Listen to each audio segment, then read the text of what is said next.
Hi friends, welcome back to our channel. ఎలా ఉన్నారు friends? అందరూ బాగున్నారు ఫ్రెండ్స్. నేనైతే బాగున్నాను, మీరు కూడా బాగుండాలని అయితే కోరుకుంటున్నాను. ఇక్కడ వచ్చి రొయ్యలు బంగాళదుంప వేసి కర్రీ అయితే చేస్తున్నానండి.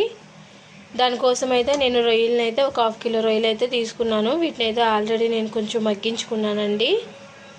తర్వాత ఇక్కడ బంగాళదుంప అనేది చెక్కి తీసుకొని మనం ముక్కల కింద కట్ చేసుకోవాలి. నేనైతే పక్కన పెట్టాను. తర్వాత దీనికోసం అయితే ముగ్గిన 3 టమాటాలు, కొంచెం కొత్తిమీర, తర్వాత ఒక 3 ఉల్లిపాయలు, 2 పచ్చిమిర్చి, కొంచెం అల్లం వెల్లుల్లి పేస్టు. దీని ప్రాసెస్ చూద్దాం రండి.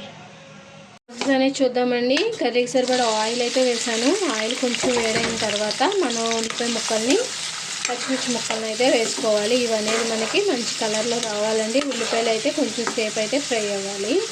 మనమైతే మూత పెట్టేసుకున్నామండి. ఇక్కడ ఒకసారి అయితే ఉల్లిపాయ అనేది చూసుకున్నామండి. మనకి ఉల్లిపాయ అనేది ఇంకా ఫ్రై అవ్వాల్సి ఉంది. అయితే దీంట్లో నేను కొంచెం పసుపు, కొంచెం ఉప్పు, అంటే కర్రీకి సరిపడా ఉప్పు అయితే వేసానండి, టేస్టీకి సరిపడా. తర్వాత ఒక 1/2 స్పూన్ అయితే పసుపు వేసాను. మనకి ఈ ఉప్పును పసుపు వేయడం వల్ల ఉల్లిపాయ అయితే కొంచెం త్వరగా మగ్గుతుంది కాబట్టి దీంట్లోనైతే వెల్లుల్లిపాయ, జీలకర్ర, అల్లం అది కూడా కొంచెం పచ్చివాసన పోయేదాకా ఫ్రై చేసుకుందామండి. ఒకసారి కలుపుకొని మనకి దీంట్లో ఉన్నంతా కూడా కొంచెం పచ్చివాసన పోయేదాకా, ఉల్లిపాయలు కొంచెం ఫ్రై అయ్యేదాకా కూడా మనం దీన్ని ఫ్రై చేసుకున్నాము.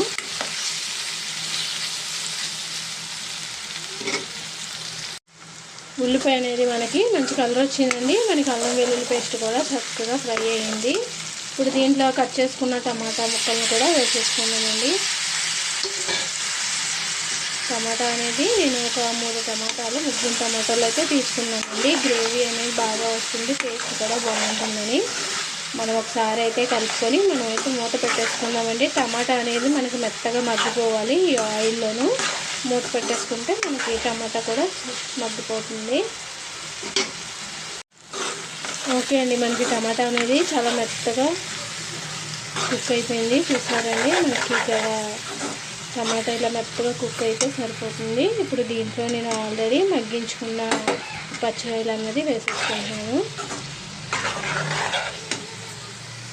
ఇక్కడ మనం మగ్గించుకున్న పచ్చిరొయ్యలు వేసేసుకున్న తర్వాత ఈ ఆయిల్లోనూ ఈ రొయ్యలు కూడా ఫ్రై అయ్యేంత వరకు కూడా మనం మీడియం సైజులో పెట్టుకొని మూత పెట్టేసుకొని కుక్ చేసుకున్నామండి. మూత పెట్టేసుకున్నాం. ఈ రొయ్యలు అనేది నూనెలో అయితే మగ్గింది కదండి. ఇప్పుడు మనం కట్ చేసుకున్న బంగాళదుంపను కూడా దీంట్లో వేసేసుకుని అయితే ఒకసారి అయితే కలుపుకుందాము. ఈ బంగాళదుంపలు అయితే ఒక 2 మినిట్స్ అండ్ 3 మినిట్స్ మగ్గాల్సి ఉందండి. మనం ఈ ఆయిల్లో అయితే మూత పెట్టేసుకొని మగ్గించుకుందాం. నేనైతే బంగాళదుంపలని కొంచెం పెద్ద సైజే కట్ చేశాను. మీరు కావాలంటే కొంచెం చిన్న ముక్కల కింద కూడా కట్ చేసుకోవచ్చు. ఒకసారి కలుపుకొని మనం మూత పెట్టేసుకొని మగ్గించుకుందామండి. ఇప్పుడు దీంట్లోనూ టేస్టీ సరిపడా కారం, ధనియా పొడి, జీలకర్ర పొడి అయితే వేయలేదండి. ఇందాక ఆల్రెడీ నేను జీలకర్రని దంచుకుని వేసుకున్నాను కాబట్టి వెల్లుల్లిపాయలు వేయలేదు. మనం ఇక్కడ 1 స్పూన్నర అయితే కారం వేసాను. మీరు కారం ఎంత మీకు తగ్గట్టు వేసుకోండి. ఇక్కడైతే నేను పిల్లలు కూడా తింటారు కాబట్టి కారం అనేది నేను స్పూన్నర వేసాను. మనం ధనియా పొడి, కారం వేసిన తర్వాత ఒకసారి అనేది కలుపుకోవాలండి. మిశ్రమం అంతా కలగాలి కాబట్టి కలుపుకొని ఒక 2 మినిట్స్ ఉంచుకుందాం. లాస్ట్లో దీంట్లోనూ 1 గ్లాసున్నర అయితే వాటర్ వేసుకుందామండి. ఎందుకంటే మనకి బంగాళదుంప అనేది ఉడకాలి కాబట్టి 1 గ్లాసున్నర దాకా వాటర్ వేసుకుంటే సరిపోతుంది మనకి. ఒకసారి మళ్ళీ గరిటెతో కలుపుకుందాము. మనకి ఒక 15 మినిట్స్ అయితే పడుతుందండి బంగాళదుంప ఉడకాలి కాబట్టి. కర్రీ అనేది ఉడుకుతుందండి. ఇంకొక 5 మినిట్స్ అయితే మనకి కర్రీ అనేది దగ్గరకు వచ్చేస్తుంది. లాస్ట్ ఫైనల్ కొంచెం కొత్తిమీర యాడ్ చేసుకుంటే సరిపోతుంది ఫ్రెండ్స్. మనకి కర్రీ అనేది అయిపోయిందండి. బంగాళదుంప పచ్చిరొయ్యలు కర్రీ చూసారండి, ఇలా సరిపోతుంది. మనం దింపేసుకుందాం.